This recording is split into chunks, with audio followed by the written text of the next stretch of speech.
Добро пожаловать в мой канал.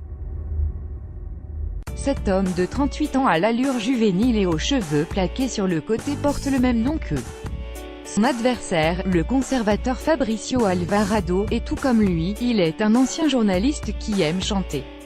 Mais la ressemblance s'arrête là, tandis que son opposant, un pasteur évangélique de 43 ans, se montre fermement opposé au mariage homosexuel, lui propose au contraire un rôle accru de l'État pour promouvoir l'économie et défendre les droits de l'homme, dont les unions entre personnes du même sexe.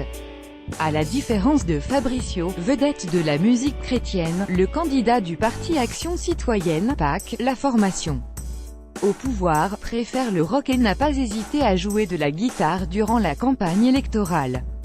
Voix grave et phrasé posée, Carlos se distingue par ses appels au rassemblement, regroupant autour de sa candidature d'autres formations politiques, ancien ministre du Travail et des Affaires sociales de l'actuel gouvernement, le nouvel élu, père d'un garçon de 5 ans, est diplômé en journalisme, profession qu'il exerça pour l'hebdomadaire Oro.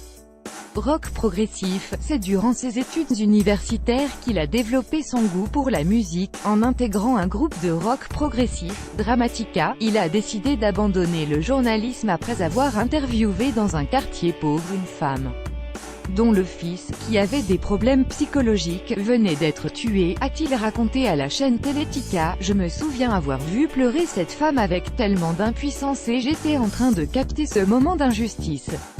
J'allais le partager avec beaucoup de gens, mais je ne pouvais rien faire face à cette inégalité. C'est là que j'ai renoncé au journalisme, car j'ai compris qu'il fallait s'engager pour changer les choses, a-t-il confié. Le nouveau président a étudié les sciences politiques, avec un passage par l'université du Sussex, en Angleterre. Au retour, il a suivi sa femme, l'architecte Claudia Robles, déjà sa fiancée au lycée, quelques années au Panama pour son travail à elle. C'est là qu'il a écrit ce qu'il considère comme le meilleur de ses 3 romans, La Possession, Les Possessions, un récit historique relatant la confiscation des biens appartenant à des Allemands et des Italiens durant la Seconde Guerre mondiale.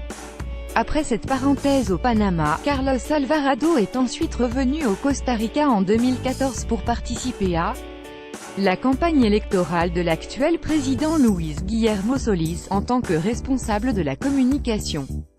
Une fois élu, ce dernier lui confiera le portefeuille des affaires sociales, en tant que candidat du parti sortant. Il a dû se démarquer avec l'actuel gouvernement secoué par une affaire de trafic d'influence.